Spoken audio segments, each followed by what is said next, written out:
Bonjour les amis, nouvelle vidéo aujourd'hui pour parler de BHL qui a fait une sortie totalement délirante. Et c'est Mike Borowski sur GPTV qui va nous en parler. Mais juste avant de l'écouter, comme d'habitude, n'oubliez pas de vous abonner, le pouce, le commentaire, le partage, le boost de la vidéo. Boostez le plus possible les vidéos, c'est important, ça a un petit peu baissé ces derniers temps.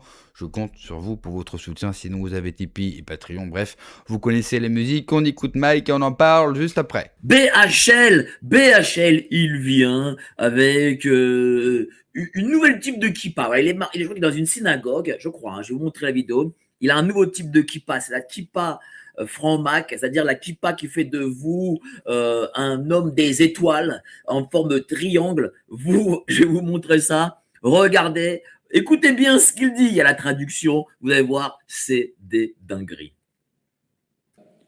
I'm convinced, and I say why in this book, that to win this war, to contain again the forces which are creating evil all over the area, including in their own people and own countries like Iran, and liberate the baby Kafir, who was an empty seat here, and all the other hostages, how all of this is doable, and how I'm convinced that if we are enough numerous, if we are enough vocal to convince our governments to take side with Israel, all these battles will be won.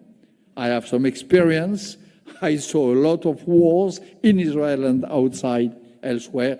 I know that it will win, provided that if the West, the natural allies of Israel, take side with Israel, engage in this, alas, just war. Meet you tomorrow at the Nova exhibition. Thank you. Bon, vous avez pu le voir. Et évidemment, il faut. Bah, d'abord, mon BHL va prendre quelques cours d'anglais, hein, parce que, voilà, je ne sais pas si on t'a écrit un petit texte. En tout cas, essaye de bien le lire parce que c'est pas très bon. Hein, tu as quand même beaucoup d'argent.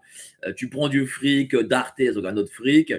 Va prendre quelques cours d'anglais parce que c'est pas terrible. Mais bon, indépendamment de ça, le gars nous parle des forces du mal, bien entendu, sans dire qu'il fait partie des forces du mal. À un moment donné, il faut quand même un peu dire les choses aux gens. Les forces du mal actuelles, c'est celles de l'Antéchrist.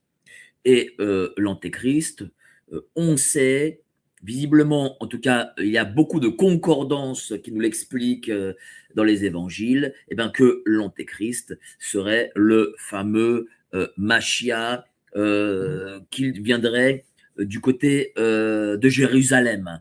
Et bah oui, c'est ça l'antéchrist. Il faut dire les choses. L'antéchrist, on le voit, c'est le contraire du Christ. Et le Machia, puisque eux n'ont pas voulu reconnaître le Christ, eux reconnaissent le Machia. Le Machia est le contraire de celui qui n'ont pas voulu le reconnaître. Donc d'abord, les forces du mal, cher monsieur BHL, c'est vous. Ce sont les vôtres, les forces du mal. Et vous êtes, cher monsieur BHL, un des suppôts, un des soldats de l'Antéchrist. C'est l'évidence même.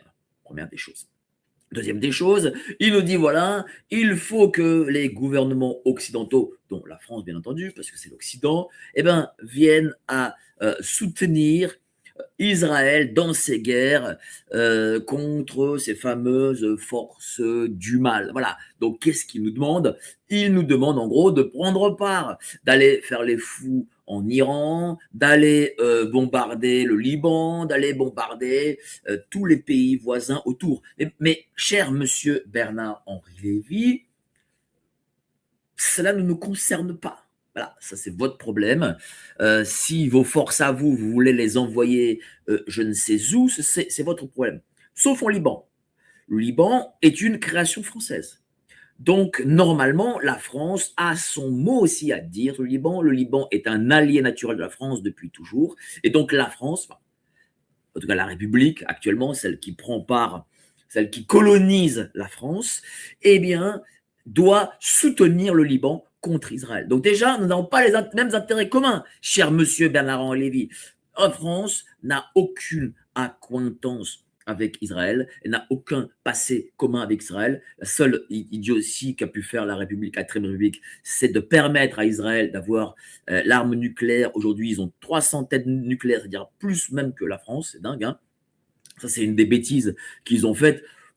Parce que déjà, la République, on sait bien que c'est l'anti-France. Et deuxième chose, j'imagine qu'il devait y avoir un côté sortie de la guerre, un côté peut-être culpabilité, machin. Bon, ça, ce sont les prédécesseurs qui l'ont fait. Mais ça a été une erreur. Et donc, déjà, la France devrait dire, écoutez, monsieur Bernard-Henri, vous êtes très gentil, mais si Israël continue à bombarder le Liban, eh bien, nous ne laisserons pas faire. Je pense, et il faut le dire, in fine, que peut-être devrons-nous revenir au temps de Saint-Louis et revenir à ces croisades d'antan. Ces belles croisades où nous envoyions rois et chevaliers à Jérusalem afin de délivrer la terre de Christ.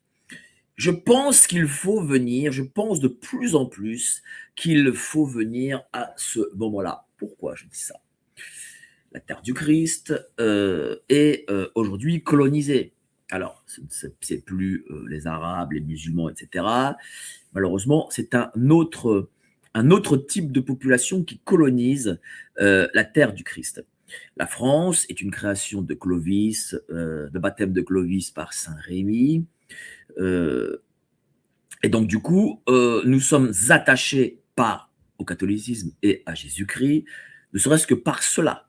Son architecture, l'architecture française, a été forgée justement par la chrétienté.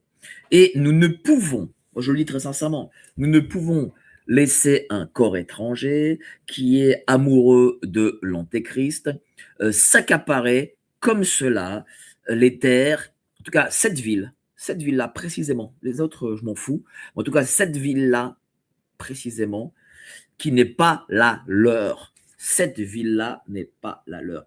Et ça a été d'ailleurs une très grande erreur, je reconnais quand même une erreur à M. Trump, c'est d'avoir mis une ambassade américaine à Jérusalem et d'avoir du coup légitimé, je dis bien légitimé, Jérusalem comme appartenant à l'État d'Israël. Et bon, ça se met de côté. Mais BHL, il y a aussi un truc avec BHL, c'est que ça fait 40 ans ou 50 ans qu'il a.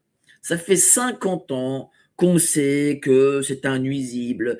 Des philosophes d'antan disaient que ma concierge pense que BHL est un philosophe alors qu'il n'est rien d'autre. Voilà, le mépris qu'il avait de ses contemporains d'antan. Et ça fait 50 ans que ce mec parle à l'oreille des présidents. En fait, ils sont deux. Il y a Jacques Attali, voilà Jacques Attali, et il y a Bernard-Henri Lévy. Et c'est insupportable. Je ne peux plus voir ces deux gars parce que depuis que ces deux gars sont vraiment présents, il y a une accélération du système vers le mal, le mauvais, vers les démons, vers Lucifer et vers tout ce qui fait que nous payons aujourd'hui nos bêtises d'antan. Voilà, s'il faut le dire, Bernard-Henri Lévy avec Jacques Attali fait partie de ce système.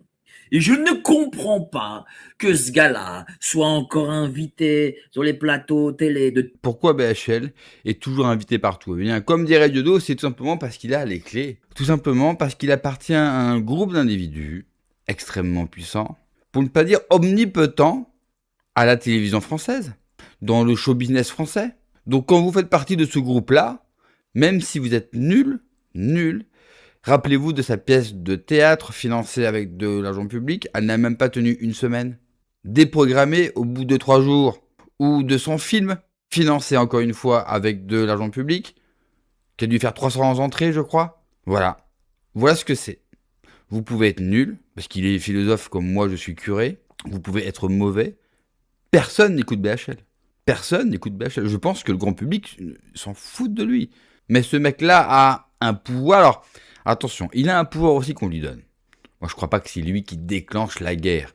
Mais il fait partie d'un lobby qui pousse à la guerre, oui. Mais je ne crois pas qu'il a ce pouvoir-là. Faut pas non plus déconner non plus. Mais c'est un agent de l'étranger. Bernard-Henri Lévy doit être traité comme un agent de l'étranger. Il n'est pas français, il est israélien. Il travaille pour les intérêts israéliens.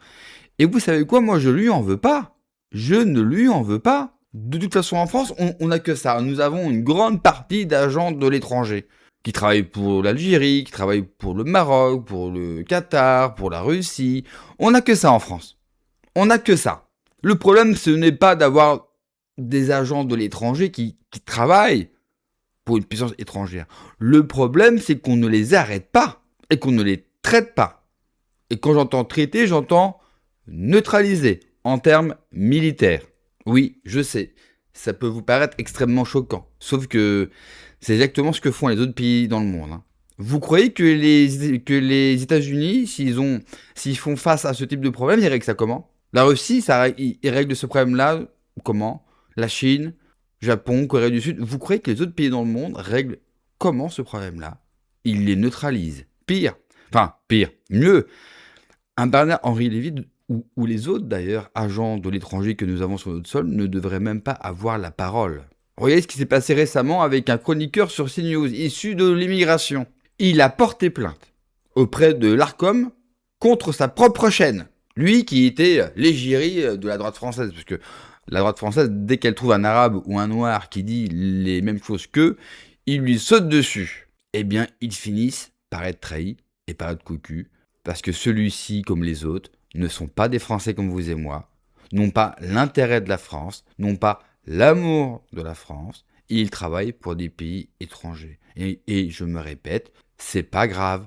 Ils ont le droit de ne pas être français. Sauf que nous, on doit avoir le droit de les traiter. C'est une obligation. Et quand vous ne traitez pas vos ennemis de l'intérieur, parce que ces gens-là sont nés en France. Ils sont nés en France. Ils n'ont rien de français, mais ils sont nés chez nous. On n'est pas capable de les régler. Et donc, vous avez des mecs comme Bernard-Henri Lévy, comme des Attali ou comme d'autres qui se permettent tout un tas de sorties depuis des années et des années. Bernard-Henri Lévy, il a une faute. Il a fait une chose que les Français ont bien écoutée et qui ont fait un mal à ce pays terrible, parce que ce mal-là, on le vit encore aujourd'hui, et c'est peut-être la plus grande fracture française de ces 30 dernières années.